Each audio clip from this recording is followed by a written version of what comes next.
See, if 3 cards are drawn from a pack of 52 cards, the probability that 1 is king, 1 is queen and 1 is jack. Okay, ఎన్ని cards draw చేసాం మనం? 3 cards. 3 cards we have drawn out of 52 cards కదా. Okay, 1 by 1 అని అనలేదు. 3 cards are drawn అంటే at a టైమే అని అనుకోవాలి. అదే ఒకదాని తర్వాత ఒకటైతే 1 by 1 అను డ్రాన్ సక్సెసివ్లీ అను అలా మెన్షన్ చేస్తారు. అలా చేయలేదంటే మనం ఎట్ ఎ టైం అనే అనుకోవాలి. ఇప్పుడు డైరెక్ట్గా ఆన్సర్ చేయడానికి ట్రై చేస్తాను. P of E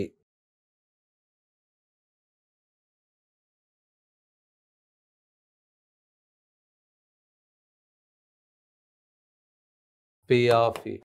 P of E అంటే ప్రాబబిలిటీ ఆఫ్ అన్ ఈవెంట్ అని జస్ట్ నోటేషన్ అండి.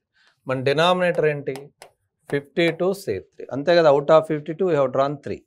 Okay, so numerator is always a favourable case that always comes from the question. 1 is king అన్నాడు కదా, that is nothing but 4C1. ఎందుకు 4C1? Out of 4 kings we are choosing 1 king and task continue అవుతుంది కాబట్టి and operation అంటే product. Okay, next 1 is queen అన్నాడు కాబట్టి అది కూడా 4C1. 1 queen among 4 queens and 1 is jack కదా. How many jacks are there? 4 jacks. Out of 4 jacks we're drawing 1. Is it right? So 4C1 into 4C1 into 4C1 by 52. ఇక్కడ options ఇవ్వలేదు, based on options. ఒక్కోసారి options ఇలాగే ఇస్తారు, లేదంటే simplified form ఇస్తారు. Based on options will continue. Next problem.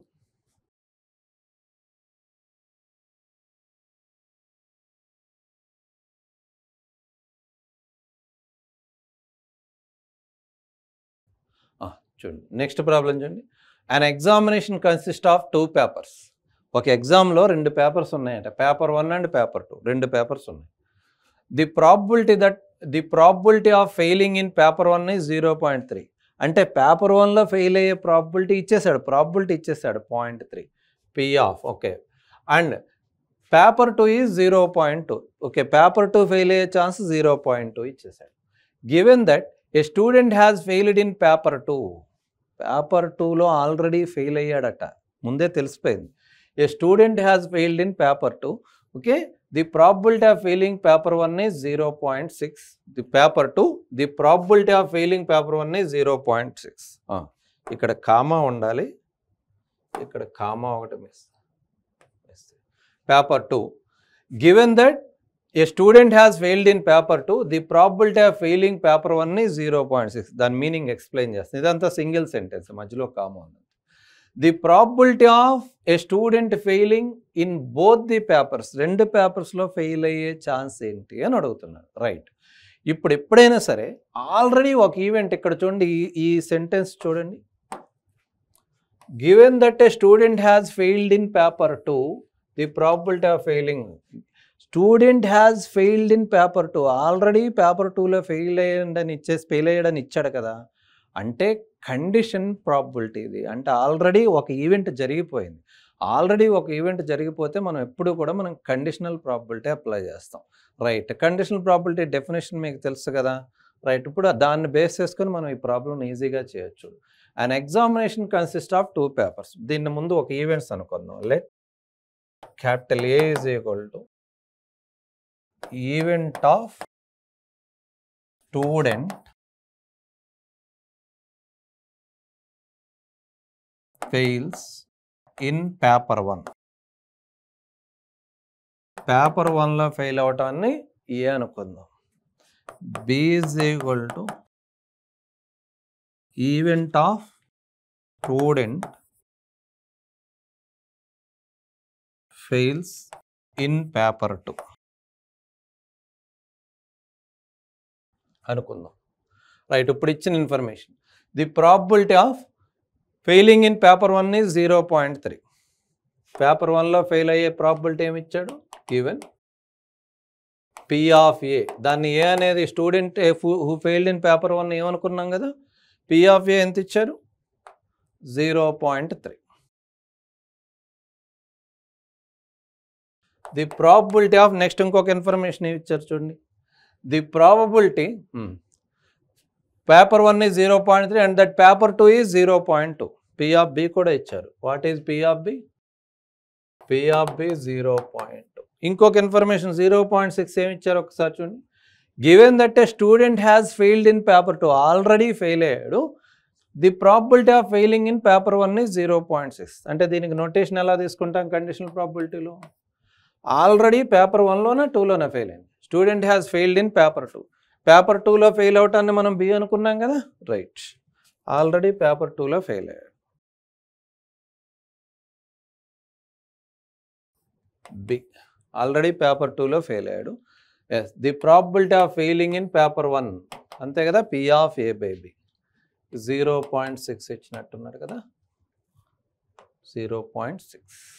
Yes, the probability of a student failed in both the papers.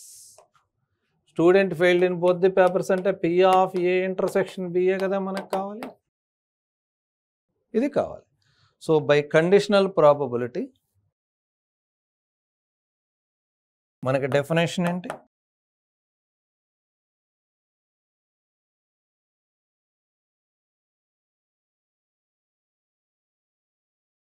P of A by B is equal to P of A intersection B by P of B. P of A by B value ఉంది కదా 0.6. P of A intersection B మనకు కావాలి by P of B కదా. What is P of B? 0.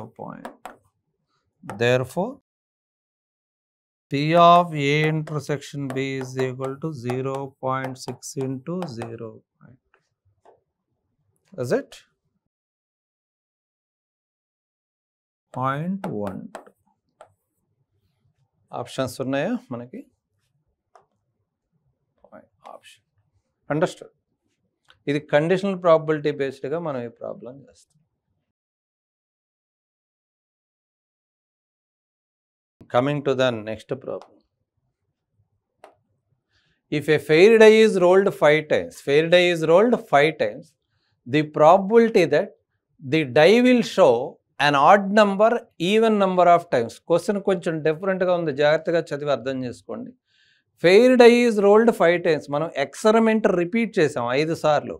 5 సార్లు repeat చేసామంటే better. ఎప్పుడు experiment repeat చేసినా మళ్ళీ tail end of the question చూడండి. The die will show an even number, odd number of times. odd number, even number of times. Okay, మనం question దేని మీద అడిగాం? Number of times. Number of times అంటే ఒకసారో 2 సార్లు ఎలా అని కదా. ఎప్పుడైనా క్వశ్చన్ చూడండి, ప్రాబబిలిటీ మన ఎక్స్పెరిమెంట్ రిపీట్ అయ్యి అంటే 2 సార్లు 3 సార్లు 5 సార్లు ఏదైనా కావచ్చు, ఎక్స్పెరిమెంట్ రిపీట్ అయ్యి మళ్ళీ tail end of the question నేను నంబర్ ఆఫ్ టైమ్స్ మీద కనుక అడిగితే, లేదంటే ఒక నంబర్ మీద కనుక నేను క్వశ్చన్ అడిగితే, ఎప్పుడైనా సరే easy technique binomial distribution apply చేయండి. కన్ఫ్యూజన్ లేకుండా ఆన్సర్ వస్తుంది. 2 బైనామియల్ అప్లై చేయాలని మనకి ఇమీడియట్గా ఐడియా ఎప్పుడు వస్తుంది? ఫస్ట్ ఒక ఎక్స్పెరిమెంట్ రిపీట్ అవ్వాలి. ఎక్స్పెరిమెంట్ రిపీట్ అయ్యి రెండోది ఏంటంటే క్వశ్చన్ కనుక నంబర్ మీద అడిగితే, నంబర్ ఆఫ్ టైమ్స్ అనో నంబర్ ఆఫ్ ట్రయల్స్ అనో ఇట్లా అడిగితే ఎప్పుడైనా బైనామియల్ డిస్ట్రిబ్యూషన్కి వెళ్తే ప్రాబ్లం ఈజీ అవుతుంది. ఇప్పుడు ఇక్కడ మనకి fair die is rolled how many times అన్నాం? 5 times కదా. So number of trials n is equal to number of trials అనుకుంటా. నంబర్ ఆఫ్ ట్రయల్స్ ఎన్ని trials? 5 trials. The probability that the die will show an odd number. నాకు కావాల్సింది ఏంటి? Odd number చూపించాలి. My requirement is the die has to show an odd number. అంటే P అదే కదా, నాకు పి ప్రాబిలిటీ ఏంటి? ఏదైతే కావాలో దానికి ప్రాబిలిటీ ఫైండ్ అవుట్ చేస్తాం. P is equal to probability of P of అంటే ప్రాబిలిటీ ఆఫ్ అని కన్ఫ్యూజ్ అవ్వదు. Die will show, die shows an odd number. Die will show odd number. Die odd number చూపించే probability ఎంత? ఒకసారి role చేసినప్పుడు, 5 సార్లు role చేసినప్పుడు అక్కర్లేదు మనకి. ఆ ఎక్స్పెరిమెంట్ రిపిటేషన్ అనేది ఎన్లో తీసుకున్నాం. ఒకసారి డై రోల్ చేసినప్పుడు ఆడ్ నెంబర్ చూపించే ప్రాబిలిటీ ఎంత? Odd numbers out of 6 how many odd numbers are there? 1 3 5 కదా, అంటే 3/6 కదా ఆడ్ నెంబర్స్ చూపించే ప్రాబిలిటీ 1/2. ఇప్పుడు క్యూ ఏంటి? Q is nothing but 1 - p కదా, 1 - 1/1. ఇప్పుడు నాకు n తెలుసు, p తెలుసు, q తెలుసు బైనామియల్ డిస్ట్రిబ్యూషన్లో. Okay, n/p/q are available in binomial distribution. ఇప్పుడు నాకు die has to show an odd number even number of times. Die అనేది ఆడ్ నెంబర్ ఎన్నిసార్లు చూపించాలంట? Even number of times. Even number of times అంటే అయితే 0 times. 0 కూడా even నెంబరే, confuse కావద్దు. అయితే 0 టైమ్స్, లేదంటే 2 టైమ్స్, లేదంటే 4 టైమ్స్. ఓకే, 6 టైమ్స్ పాసిబిలిటీ లేదు, ఎందుకంటే మ్యాక్సిమం డై రోల్ చేసేదే 5 సార్లు కాబట్టి. ఇప్పుడు నేను ర్యాండమ్ వేరియబుల్ ఎక్స్ ఏమనుకుంటున్నానంటే let X is equal to number of times die shows an odd number.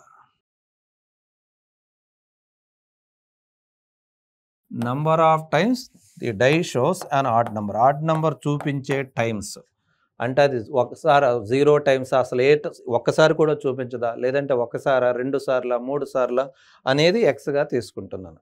Right, ఇప్పుడు నా క్వశ్చన్ ఏంటి, die shows an odd number even number of times కదా. ఇది చేసే ముందు నేను బైనామియల్ డిస్ట్రిబ్యూషన్ అప్లై చేయబోతున్నా కాబట్టి బైనామియల్ డిస్ట్రిబ్యూషన్లో పీ ఆఫ్ ఎక్స్కి ఫార్ములా ఏంటి, what is P of X in binomial distribution in BD. BD అంటే బైనామియల్ డిస్ట్రిబ్యూషన్ అని కన్ఫ్యూజ్ కావాలి. In BD what is P of X n C x into P power X into Q power N minus X కదా. Right, ఇప్పుడు నాకు కావాల్సింది ఏంటి, required probability.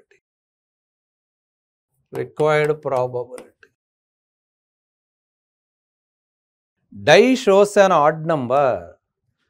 Okay, die shows an odd number. Number of times the die shows an odd number మనం X అని అనుకున్నాం కాబట్టి X value కావాలి. ఆ ఎక్స్ వాల్యూ ఏంటి, that is even number of times.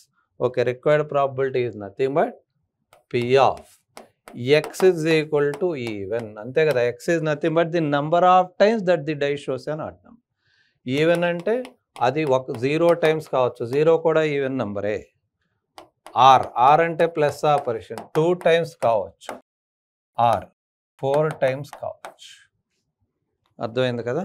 X is equal to 0. ఇక అదే formula already మనకి ఎన్పీక్యూలు అవైలబుల్గా ఉన్నాయి కదా.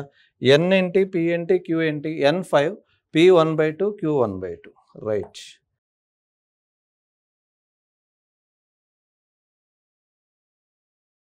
Okay, that is P of X is equal to 0. 5C0 P power 1/2 whole power 0 Q power 1/2 whole power 5 minus 0 N minus X కదా. 5 ఈ gap, ఇక్కడేమో ఈ పవర్లోనేమో ఈ వాల్యూ రాస్తాం, ఈ పవర్లో gap between N and X రాస్తాం. So 5 minus 0 5 plus 5C2 into 1/2 whole square into 1/2 whole plus 5C4 into 1/2 whole power 4 into 1/2.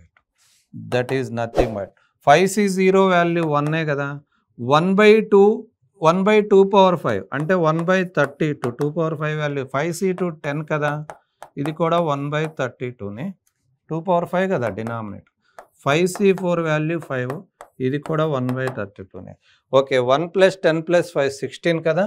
16/32. 16/32 is 1/2 కదా. Okay, right.